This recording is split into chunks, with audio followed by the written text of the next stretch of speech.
Good morning, everyone. I'm Jo Henderson. I'm a partner in the employment law team here at Myerson. Welcome to all of you who have joined us in the office. Thank you for joining us in person. Welcome also to all of those who have joined us on our live stream. For those in the office, just a few points of housekeeping, please.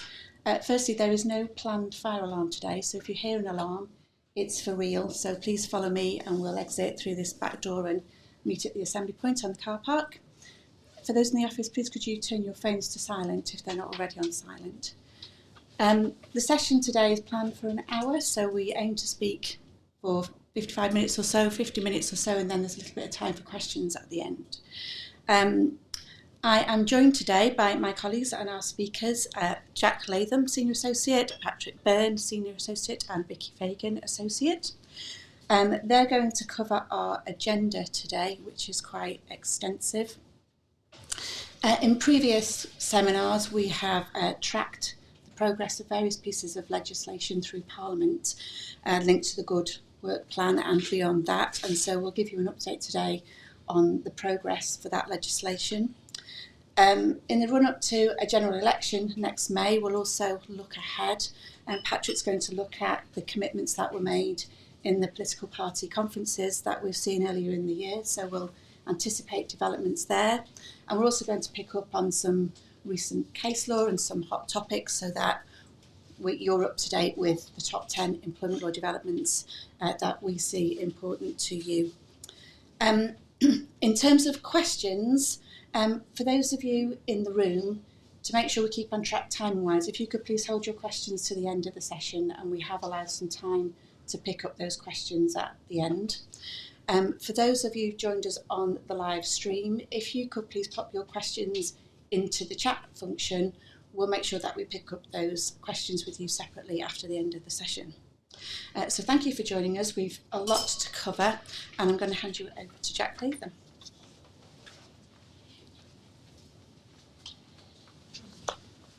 Good morning, everybody. As Jo said, my name's Jack. I'm going to take you through the first three topics, which are legislative updates, returning to the office and flexible working requests, and AI and employment law. So, kicking off with some legislative updates. Those of you who've been to our seminars in the past will know that we've tracked, as Jo said, we've tracked some of these bills. These have now been made into law. They've all received royal assent this year, and it's expected they will come into force next year, unless I tell you otherwise. So the first one I'm starting with is the Employment Allocation of Tips Act 2023.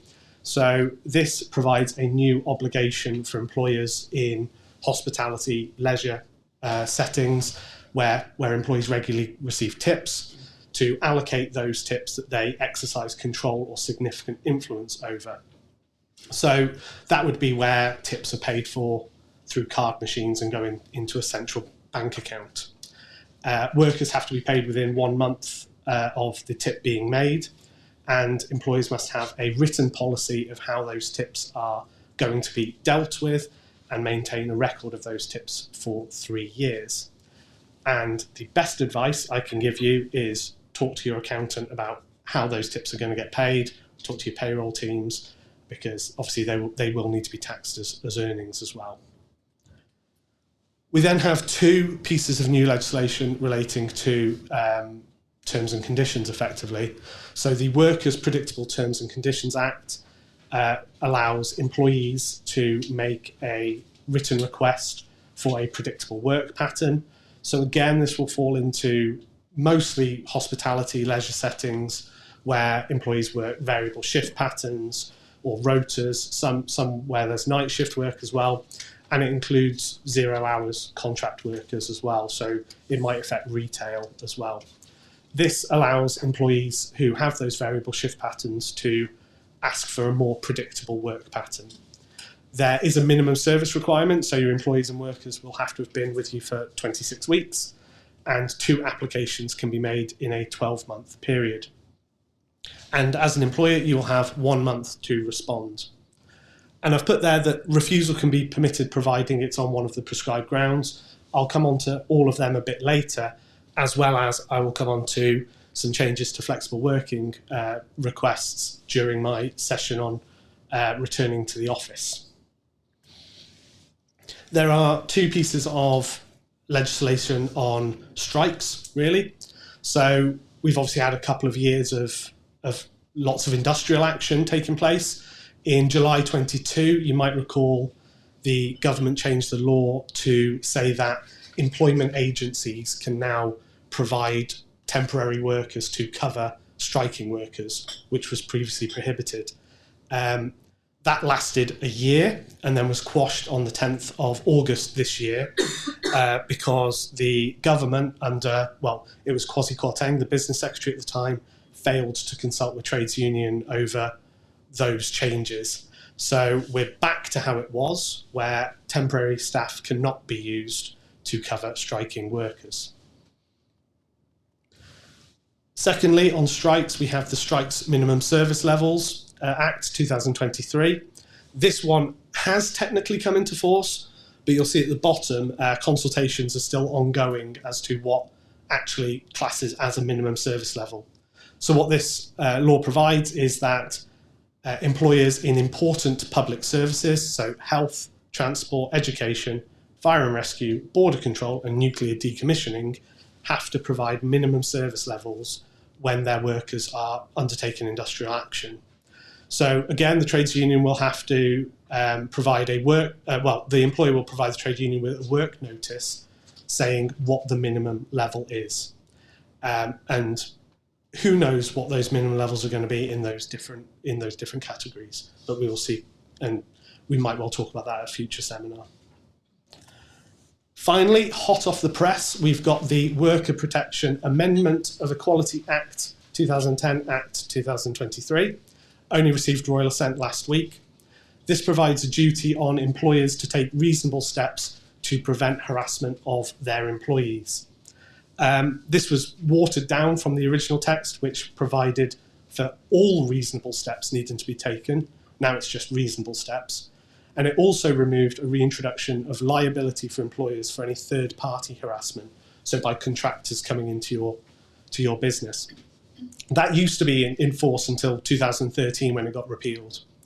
And ultimately, if your employees are harassed at work, the tribunals can now give a 25% uplift in awards if the employer has failed to take reasonable steps to prevent that harassment. Moving on to my second topic today, we've got returning to the office. So we've noticed with some of our clients and obviously in the news that employers are seemingly, they're done with home working now. Hybrid working still around, obviously, but full-time home working is coming to an end. So I've listed some employers there that you'll see are all requiring their employees to now come back to the office as hybrid workers. Now, I suppose what's interesting about this is, are they in the news because they're big, recognisable companies, Google, Amazon, Disney, etc., or are they in the news because they're all tech companies? Because I think quite a lot of industries have already returned to the office in some form or another, and it may be that tech companies were sort of that last bastion of permanent home working. But if you are one of those employers who has still got permanent home workers and you want to bring them back, here's what you should be doing. You should check the employee's contract of employment for a place of work clause, because ultimately that's what you will be relying on to say, no, your contract says you work here, you're not a home worker. Also, if you've hired someone maybe in the last 3 years and the expectation on recruitment was that they would be a permanent home worker, you might well be risking a constructive dismissal claim if you now try and force them to come back to the office. You should have a hybrid working policy, which is quite simple and straightforward advice. And you should be prepared for flexible working requests, which, as I said, I'll come on to in a second. Ultimately, you need a strategy of why are you coming back to the office? Has it worked previously? Do you want to make your employees do you want to force them to come back, or do you want to, make them come back through beneficial means, the carrot rather than the stick? So what can be offered to them? Is there a social aspect to working in the office? Is it good for training or inductions or recruitment, for example? Ultimately, are you going to monitor your employees? If they are hybrid working, are you going to, religiously check how much they are clocking in and out of the building compared to being at home, which could cause a trust or morale issue? And ultimately, if it comes down to it, are you going to discipline an employee for failing to return to the office? And if you are, you need to consider a few things. Are there any discrimination aspects? Can they not return to the office because, for example, they might be disabled and they can't travel? Have they still got health and safety concerns? Are they immunosuppressed? Are there genuine reasons why they are worried about returning to the workplace environment? And ultimately, if you do make a decision to dismiss someone, that will have to be in the range of reasonable responses. I've just given a quote here about how not to run a disciplinary process, I suppose. Amazon said, "It's just not going to work out for you here because we are coming back to work 3 days a week." You probably want to do it a bit more, I suppose, gentle than that. As I said, I'd come back to flexible working requests. So there is a decent chance if your workers have been at home for the last 3 years and you say you need to come back to the office, you are going to receive a flexible working request saying, "I want to still be a home worker." There are requirements for that. You need 26 weeks of continuous service. You can only put in one request in a 12-month period, and the employer must respond within 3 months, and that includes any time for an appeal as well. I mentioned the prescribed grounds for predictable work patterns, and they're the same as rejecting a flexible working request. So in terms of flexible working requests, it's probably going to be detrimental impacts on quality and performance if you feel that people aren't working as well from home.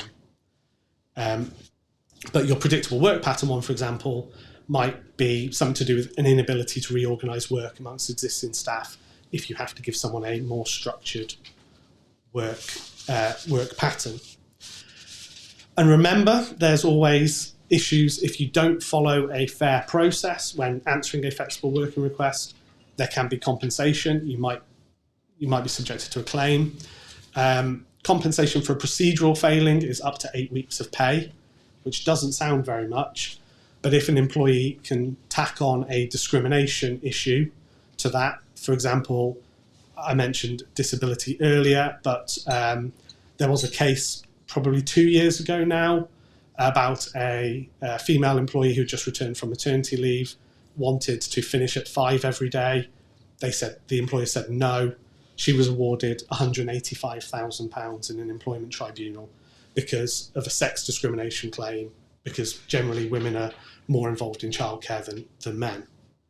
So it can be pretty damaging. As I said, there's the Employment Relations Flexible Working Act coming into force next year. This has some changes. So instead of one request, it's 2 requests in a 12-month period. You only have 2 months to respond rather than 3 months, and it is mandatory to consult with the employee.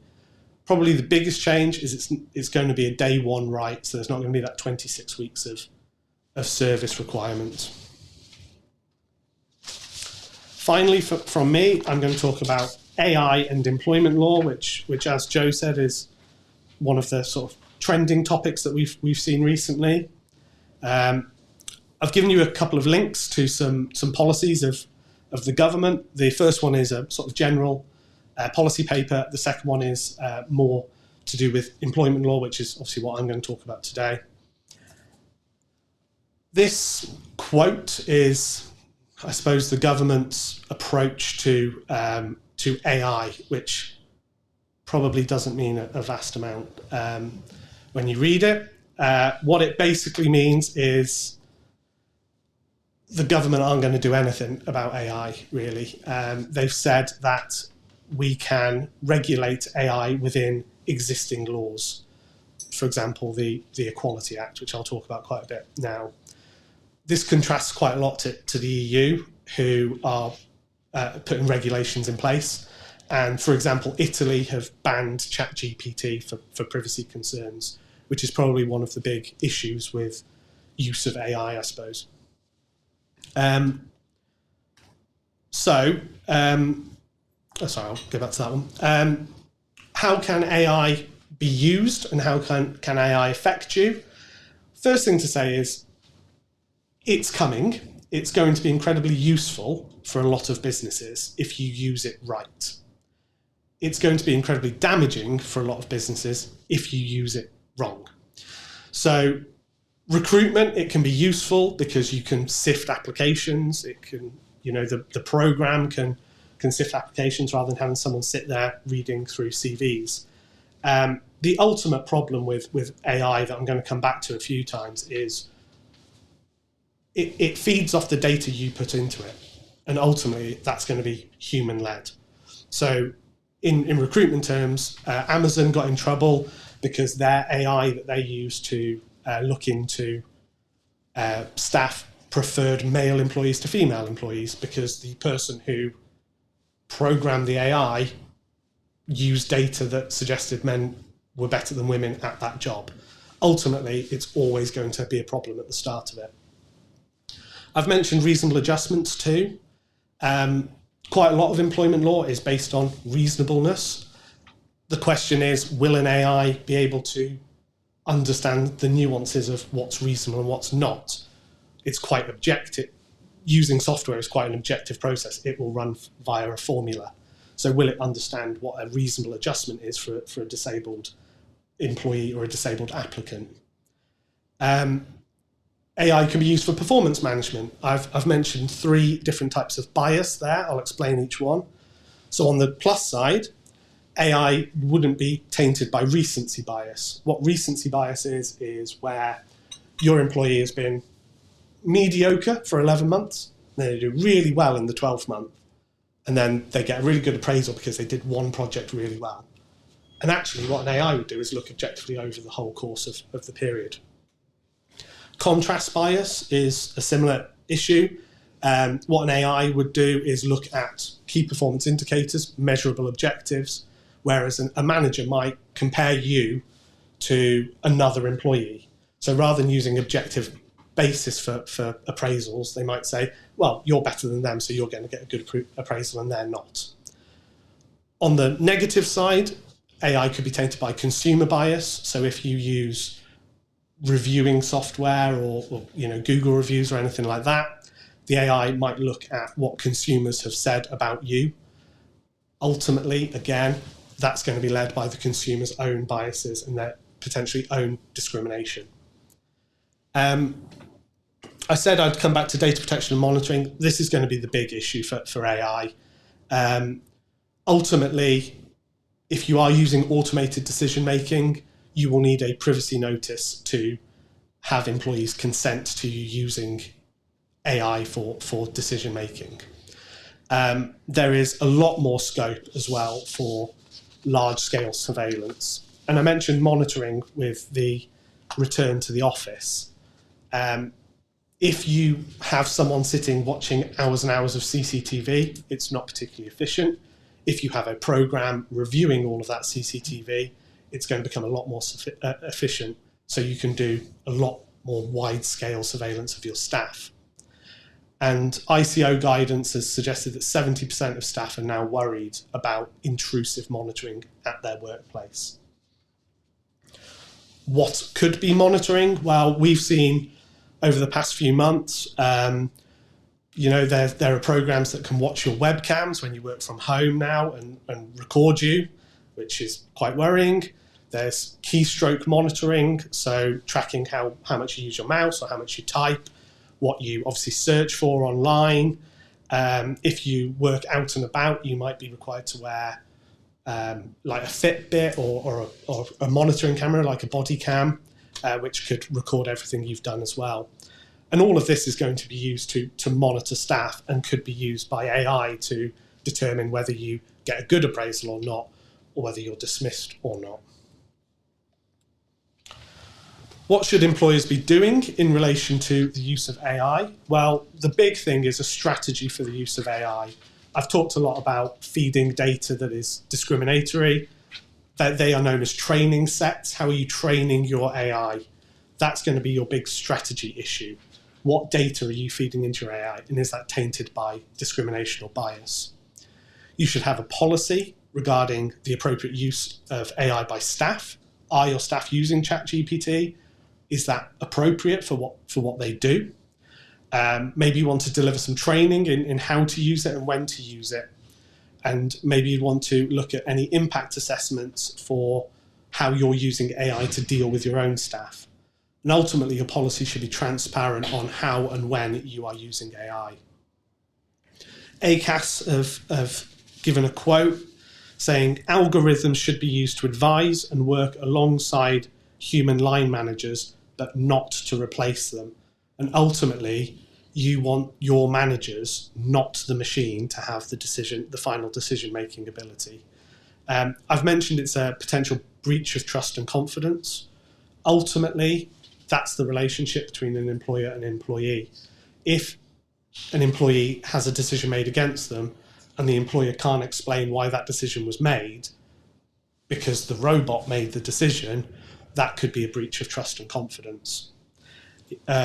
Finally, we haven't gone into this in much detail because it's probably a whole session on itself, but if you are replacing staff with AI, which might be something that happens in the next few years, ultimately those staff are going to be redundant and you will need to follow a fair redundancy process.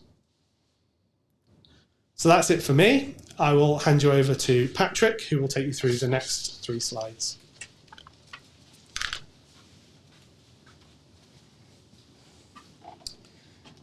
Great, thanks, Jack.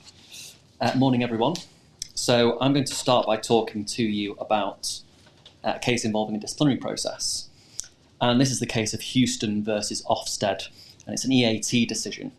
Now, it's not groundbreaking in its decision, but I actually think it's a really useful test case for employers to take note of, because it shows us exactly what not to do if you're conducting a disciplinary process. And it also highlights the vital importance of reviewing your documents, your disciplinary procedures.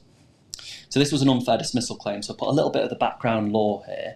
So in deciding an unfair dismissal claim, the tribunal is going to ask itself, well, did the employer have a fair reason to dismiss the employee, like redundancy, like misconduct? And then secondly, they're going to ask themselves, well, how did they act and did they behave reasonably in reaching a decision to dismiss?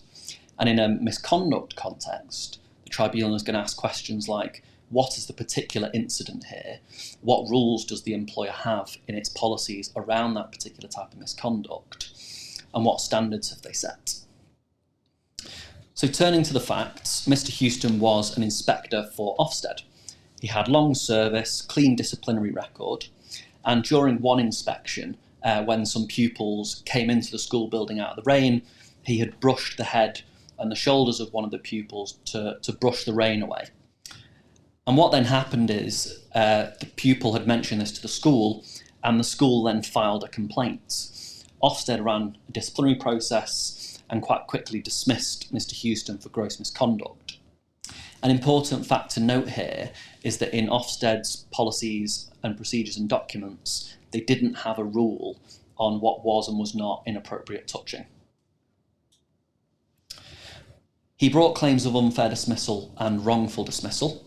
In the first instance, the Employment Tribunal dismissed both of those claims and ruled that he was fairly dismissed.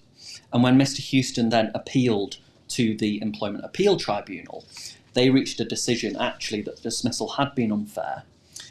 And there was a range of reasons for that. Firstly, there were a catalogue of procedural errors that all employers would do well to avoid, and I'm going to come back to talk about those. And secondly, there was no evidence of a no-touch policy or any kind of communication from Ofsted to its inspectors that this is something you need to be careful about and not do. And what the EAT said was that, well, yes, in some cases you might have a type of misconduct that is so serious and so blatantly wrong that it inherently and unambiguously deserves a first offence dismissal. They said, however, in lots of other cases, you're going to have to be able to show evidence, and the employees will deserve to have been shown warning that type of conduct is prohibited, and that they deserve to have that communication first. And so key to the decision was that lack of any kind of mention prohibited touching in the rule book. Now, what I think is particularly useful here are the procedural lessons that we can learn, and they should be familiar to most of us, but I think this is a case that might end up in HR seminars in the future, because if you do kind of the opposite of Ofsted, you'll be on the right track.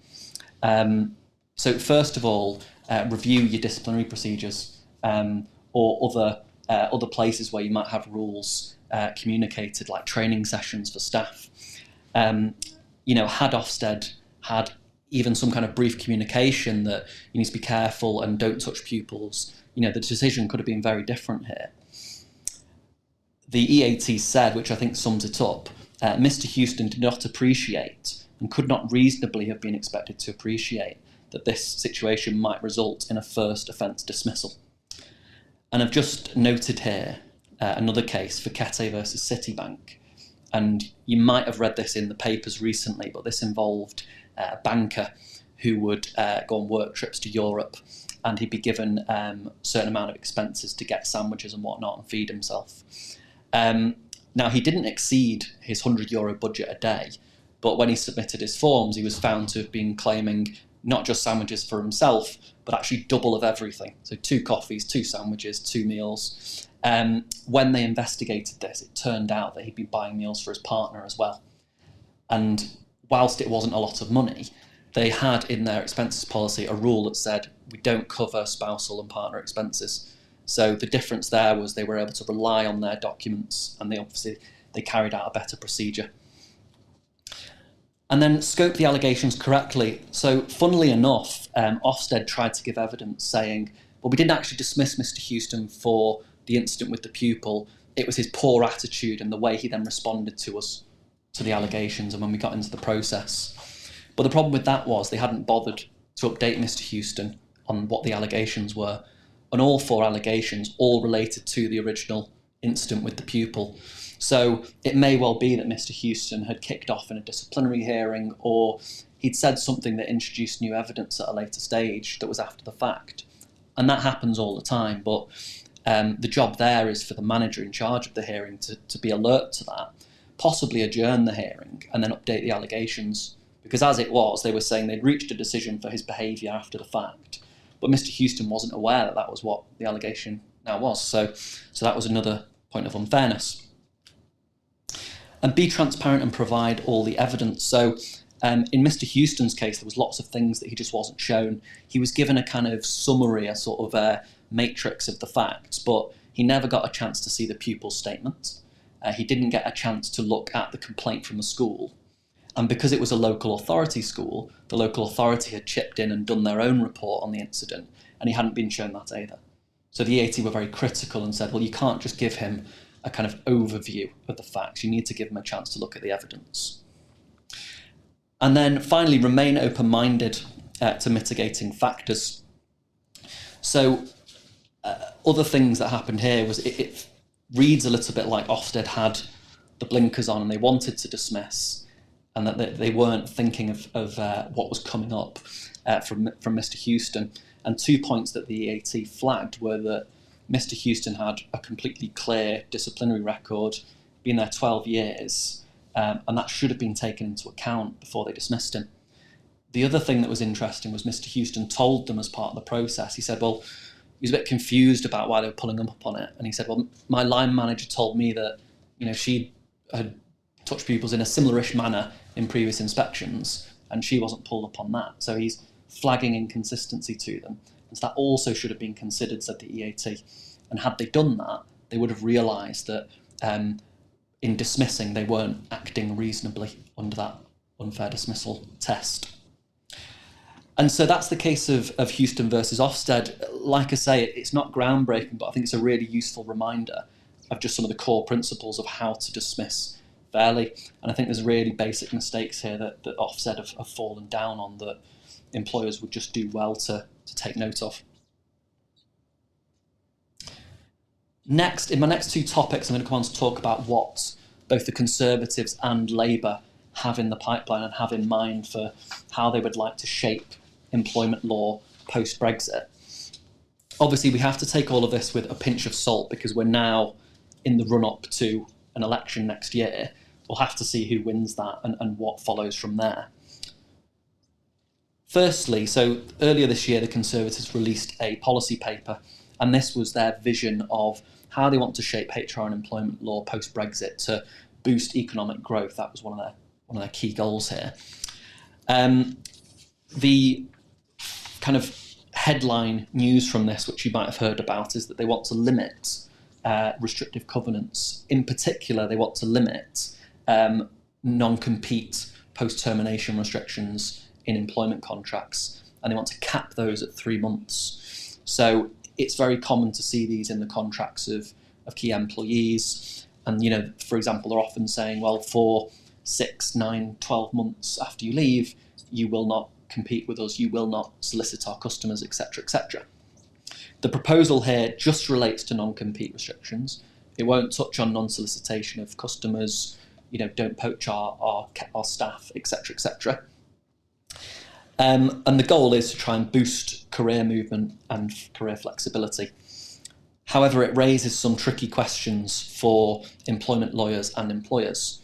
So we'll have to see what the legislation will look like. But for example, if you've got a current contract that's all signed and it's a 9-month non-compete restriction, what will this new law do to that? Will it automatically be unenforceable altogether? Or will the law perhaps retrospectively change that 9-month non-compete restriction down to a 3-month non-compete restriction, for example? So it's one to keep an eye on here, and it might lead to frantic reviews of contracts and changing the lengths of restrictions that employers use. Another issue might be practical problems. So, well, yes, you can bring down non-compete restrictions, but employers might then sidestep that for key staff by increasing their notice periods, for example, and using garden leave as another way to prevent competition.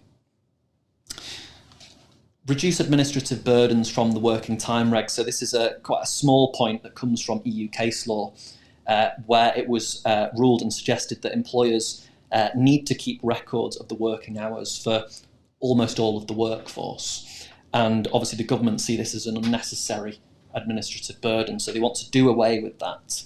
And they say it will save up to £1 billion per year across the UK for employers.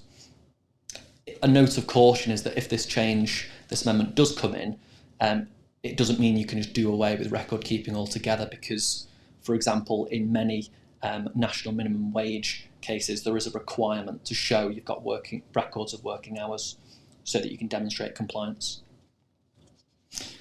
And finally, a small tweak to 2P regulations. So currently, in most circumstances, businesses, when they have a 2P situation, obviously you'll have to inform the impacted staff. And then in some situations, there might be changes to the workplace, their terms and conditions, that you'll then have to consult with them on. Currently, in most circumstances, you'll have to consult with employee representatives that have been elected to consult on behalf of the group of employees. There is an existing exception there for micro businesses. So if there are fewer than 10 employees, they don't have to elect reps and they can consult direct with the employees. What the government wants to do here is just expand that to cover more situations and more businesses. So as you can see here, they want to expand it to businesses with less than 50 employees and or a transfer with less than 10 transferring staff. And some points on holiday. They want to allow rolled up holiday pay. So for those that aren't familiar, it's a system where a worker will receive a top-up or enhancement payment in their payslip that represents a relevant proportion of their holiday pay for the year. And this is an alternative to perhaps the more common system of calculating and paying as and when they book their week off, their 2 weeks off. And it used to be very commonly used for casual workers because it avoided the headaches for HR and calculation when their hours are going up and down and their pay might be changing. So the proposal here is that the government want to allow employers to use the rate of 12.07% for that rolled up holiday pay calculation. It would need to be included, set out in the pay slip, and employees would need to be made aware that this is happening. But for the most part, this would be welcome news for employers with casual elements to their workforce. They also want to create a unified entitlement of 5.6 weeks. Now, obviously, employees and workers, that's the amount of holiday entitlement they get under law. It actually comes from two different sources. So 4 weeks of that comes from EU law, and that is then added to with an additional 1.6 weeks under the UK's working time regulations. Now, because there are two sources of law there, what that has meant over the years is that there's a slight divergence in the case law, and there's therefore slightly different rules of calculation for the two different sources. Now, most employers avoid that by just paying the most generous calculation, but it still has led to headaches and problems in the law. So, for example, there's differences in the rate that must be paid. What types of commission and bonuses must be included or don't need to be included for the two sources. There's also differing rules on carrying over your holiday pay and when it's allowed to be carried over. So what the government are consulting on now is trying to end that confusion and just have a single rate of calculation and a single set of rules. And I've just briefly jotted down here a couple of other points I just want to be on your radar. They're not actually part of this policy paper announcement from the Conservatives, but they are kind of recent news on in the holiday area. So the first one, it's a consultation that was at the start of this year, and it was in response to a somewhat concerning decision by the Supreme Court in Harper Trust versus Brazel last year. And that there were 2 points to that ruling that was quite troubling for employers. It was firstly that holiday entitlement for part-year workers should not be prorated so that it's proportionate to that of a full-time worker.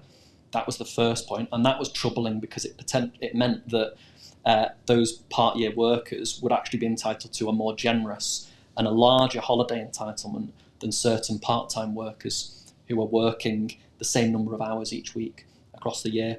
The second headache it created was that they ruled that employers should not be using the 12.0% method to calculate holiday entitlement and pay, which is obviously quite common.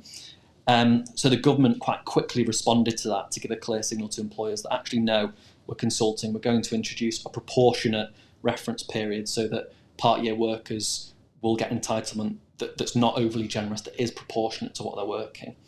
And as we can see on the previous slide, they want to give, they've not brought the law in yet, but they're giving the thumbs up to the use of the 12.0% method and rolled up holiday pay. And then finally, very briefly, just there's been a recent Supreme Court decision in the case of Agnew. And now when employees think they've been underpaid holiday pay, the most common claim they'll bring is an unlawful deductions claim. And now there has previously been a limitation on that type of claim that says, well, if you've got a string of deductions happening across a year, if there's a gap of 3 months, then that will break the chain of deductions in that claim. And that can create time limit issues for the claimant and make it difficult for them to string together deductions and get a valuable claim in. So what this case has now said is that actually a gap of 3 months won't break the chain of deductions. So what that means is it'll be a lot easier for workers to bring these claims and for them to be more valuable as a result. But it's worth remembering that for unlawful deductions claims, other than in Northern Ireland, in the UK, there's a backstop of 2 years that they can go back by. So there is a limit there. Moving on to Labour, so that's what the Conservatives have planned. Obviously, those changes are all quite employer-friendly and about cutting back admin and easing things for employers. The Labour Party, it is largely about expanding worker rights. I won't go through each and every one because these are partly pulled from the recent party conference. They're partly from Labour policy documents over the previous months and other speeches. But obviously it's quite common in the run-up to an election for certain pledges to quietly disappear, and there's not many details right now, so it's a little bit speculative. Firstly, they want to deliver a better living wage. They want to expand the powers of the Low Pay Commission so that can be boosted. They want a single status of worker, and I think this would be a very significant change for employers. So currently in the UK, we have 3 classifications. You have your employees, who have the most employment rights. You've got your workers, who have fewer employment rights. And then you've got the self-employed. And there's been a body of case law around cases where people are arguing, well, I'm not self-employed, I'm a worker or I'm an employee. And the classifications have become very complicated as a result of that case law. So Labour partly want to end that confusion, but they also want to merge current employees and current workers together. So that would potentially see current workers gaining a whole host of new rights, such as the right to bring an unfair dismissal claim. They want to end inequality in pay gaps. So they're talking about, we currently have gender pay gap reporting. They want to add in disability pay gap reporting. And they want to increase the role of trade unions there. And as Jack mentioned at the beginning, he gave a brief overview of the Minimum Service Levels Act. They want to scrap that because they see it as a hurdle to industrial action. And also the Trade Union Act, which made things slightly trickier for unions when calling industrial action, such as needing to give longer notice periods. They also want to scrap that as well. Finally, they want to curb what they see as exploitative practices by employers. So they want to ban 0 hours contracts. They also want to ban fire and rehire, which, brief recap, is where an employer will dismiss an employee and introduce new terms for them, normally less favourable terms. They want to make SSP more accessible. So currently someone has to be earning over the lower earnings limit to get SSP, which I think is currently £123 per week. They'll do away with that. And currently, if someone's off sick, they will get SSP from the 4th day of their absence. There's 3 what we call waiting days. They'll also do away with that as well. And finally, last but not least, they want to expand the time limits for employment claims, and they want to end qualifying periods for certain claims and rights. So for taking the example of an unfair dismissal claim, that currently has to be brought within 3 months of the last day of employment, subject to early conciliation. And also only employees with 2 years service can bring that claim. So this will be a massive expansion on who can bring that claim. So again, it remains to be seen which one of these will survive all the way and make it into law if Labour win the election. But as you can see at the bottom there, they're planning to move fast in getting some of these into law. So I appreciate that's a whistle-stop tour. That's everything I wanted to cover. I'm going to hand over to Vicki now, but I'm happy to take any questions at the end.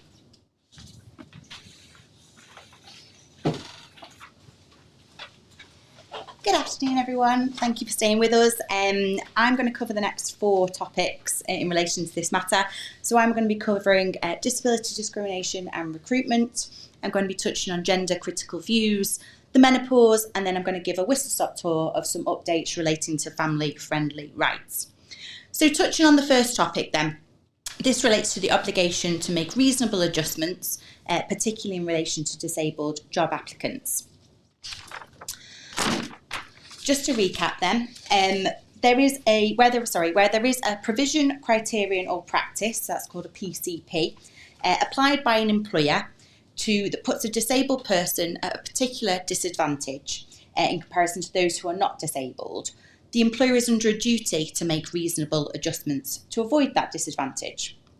This duty arises where the employer knows or ought to know that the individual in question is disabled and that they're likely to be placed at a substantial disadvantage because of their disability. Now, there's been a recent case that I'm going to talk through, which I think demonstrates the importance of taking the steps to find out as much information as possible at the early stages of recruitment. This case is Acom and Mallon. So give a little bit of facts here. Mr. Mallon has dyspraxia. In August 2018, Mr. Mallon applies or wishes to apply for a role within Acom. In order to do so, ACOM require all applicants to create a personal profile which then allows them to complete a short online application form. On the 7th of August 2018, Mr Mallon emails ACOM's HR department. He encloses his CV, which includes information about his dyspraxia and about how dyspraxia affects people generally. In his email, and in bold capitals, he asks that he can be permitted to make an application orally because of his disability. He requests that this be arranged by email, and he stated that he'd provide his telephone number if ACOM emailed him. There was a bit of subsequent correspondence via email between the HR manager and Mr Mallon, and the HR manager repeated that he would need to complete the online application form, but that he should let them know if he had any problems with doing so. Mr Mallon didn't respond, and he simply said that he could not do the online form, but he didn't say that he couldn't create the password and username required. He continued to say that he'd like to do the application orally, and they'd be happy to do that over the telephone. Mr Mallon didn't call ACOM, and the HR manager from ACOM didn't call Mr Mallon. And Mr Mallon was subsequently unable to make his application, and he brought a claim for disability discrimination, claiming that ACOM had failed to make reasonable adjustments by not telephoning him. His claim was successful. Now, the tribunal found that ACOM had applied a two-part PCP. So the first one was that it required candidates to be expected to create an online account, providing username and password. And then it also required candidates to complete the online form. The tribunal found that those PCPs placed Mr Mallon at a substantial disadvantage because as a result of the particular difficulties that he had in experiencing with online forms, he was simply too anxious to complete the form and therefore too anxious to even start the first stage of the application process. The tribunal found that ACOM knew, as a result of his dyspraxia, that Mr Mallon had difficulty in filling out an online application form, but it didn't know any more than that, because Mr Mallon hadn't identified the specific reasons why completing an online form was a particular disadvantage to him. But if they'd have wanted to know, they could have telephoned him. And given his difficulty with written communication, the tribunal felt that it was not reasonable to expect Mr Mallon to explain all of these difficulties in an email.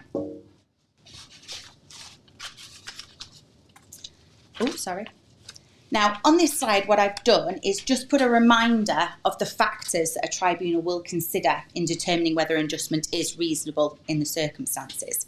And you'll see there that it does involve, the financial and other resources available to the employer. Relating this to the ACOM case, ACOM is a multinational consulting firm with approximately 51,000 employees. Now, I'm not sure how many applicants ACOM will have received in relation to this job, but I doubt they will have received a lot of applications which required a specific adjustment being made. And therefore, the ET must have been satisfied that they had sufficient resources to be able to pick up the phone to understand Mr Mallon's, being a disabled job applicant's needs. And I think what this case illustrates is just how important it is for employers to have robust internal procedures for dealing with issues that might arise during recruitment exercises.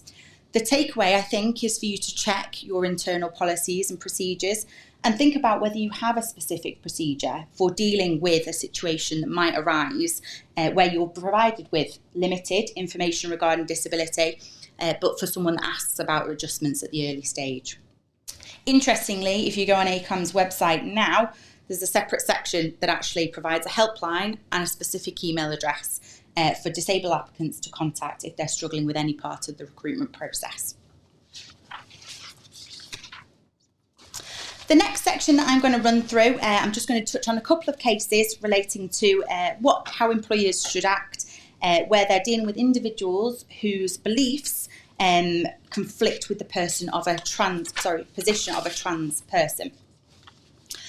So to recap the legal position, where there is a trans, non-binary or gender fluid individual, they are protected under the Equality Act, under the label of gender reassignment. Now, I think we accept that that's quite an out-of-date term, but it is a protected characteristic under the legislation. It's therefore unlawful to harass or discriminate against a trans person under the Equality Act, and protection is afforded to anyone who is transitioning away from the sex that they had at birth, regardless of where their journey may end. In your packs, and for those that are joining us online, you'll be sent this separately. I've included a handout with some common pronouns and some common terminology that HR professionals might come across in light of employees being more open and confident in having conversations about their identity. And I think these conversations are really important because not only does it facilitate awareness, but it's also crucial to the development of inclusive internal policies and to promoting an open culture within a workforce. But what happens where you have an individual or individuals in a workforce whose beliefs conflict with the position of a trans person? So I mentioned one of the protected characteristics under the Equality Act as being gender reassignment. Another protected characteristic is religion or belief. Now, back in 2009, we had a case of Granger, which I've popped on the slide. This case considered whether something qualifies as being a philosophical belief under the Equality Act. And as a result of that case, we have 5 criteria that must be met for such a belief to qualify as a protected characteristic. And I've popped those 5 criteria on the slide for you. Now, there are 3 specific cases which consider belief in the context of gender-critical beliefs. And for those who have joined us previously, you might be familiar with the cases of McGrath and DWP and Higgs and Farmers School. I've popped a little bit of the facts on the slide for you, but effectively we had 2 conflicting decisions, whether an individual's gender-critical views were protected or not. And that left us with a rather unsatisfactory position. We then had the case of Forced Data and CGD Europe. So as a bit of background, Mrs. Forced Data believes that a person's sex is a material reality that should not be conflated with gender or gender identity. She believes being female is an immutable biological fact, not a feeling and not an identity, and that a trans woman is not in reality a woman. She believes while a person can identify as another sex, and ask people to go along with it, they can also change their legal sex under the Gender Recognition Act. She does not believe that that changes their actual sex. Mrs. Forced Data engaged in debates on social media on the topic, and in doing so she made some remarks which some trans people found offensive. And indeed some of her colleagues suggested that they found her comments offensive as well. And following investigation, her consultancy agreement, or her visiting fellowship, as it was called, was not renewed. Mrs. Forced Data presented claims in the tribunal, claiming, among other things, that her gender-critical beliefs constituted a protected philosophical belief. At the first instance, the tribunal concluded that Mrs. Forced Data's belief did not amount to a philosophical belief that qualified for protection under the Equality Act. And they said that it didn't satisfy the 5th criterion of the Granger case. Mrs. Forced Data appealed. The appeals tribunal concluded Mrs. Forced Data's views actually did amount to a philosophical belief, and it found that even beliefs that are offensive, shocking, or even disturbing to others, including those that fall into the less category of hate crime, hate speech, can still be protected. The tribunal subsequently found that the fact that her consultancy agreement, or its visiting fellowship, as it was called, was not renewed, and the fact that she wasn't offered a permanent employment contract amounted to direct discrimination. That is, that she was treated that way because of the views that she had. There was a remedy hearing that took place in March of this year, and the judgment was published at the end of June. And at the remedy hearing, Mrs. Forced Data was awarded over £100,000 in compensation. And I've put the split of how that compensation was concluded on the slide for you. You can see that she's got £25,000 injury to feelings, plus loss of earnings and loss of chance of being offered or accepting employment moving forwards. The Employment Appeals Tribunal in the case did make it clear that in determining the issue of philosophical belief, it was not expressing any view on the merits of either side of the transgender debate. And while this case does demonstrate how the difficult balancing act that employers might face when dealing with a conflict between having a religious or philosophical belief and the position of a trans person, it does not mean that an individual that has the gender critical views has free rein to effectively misgender a trans person freely. It does not mean that a trans person doesn't have protection against discrimination and harassment, and it continues to be the case that employers should provide a safe working environment for their trans employees. I think the takeaway is that it's a difficult topic and it's difficult to draw the line, and it's one that's likely to be very specific to the facts and the circumstances as well as the individual workplace. Moving on then to the next topic, I'm going to speak about the menopause. So just to give you a little bit of statistics, the Office of National Statistics show that the employment rate for women aged 50 to 64 currently stands at 66.3%. That's an increase from 46.9% back in 1992. And what that means is there's more people than ever before experiencing the menopause during their working lives. And I think it's even more important that employers are alive to the issues, the stages and symptoms that the menopause might bring, as well as how they can manage menopause issues in the workplace to ensure that their staff are feeling supported and also feel comfortable in raising any issues that they may have. The menopause is related to the menstrual cycle.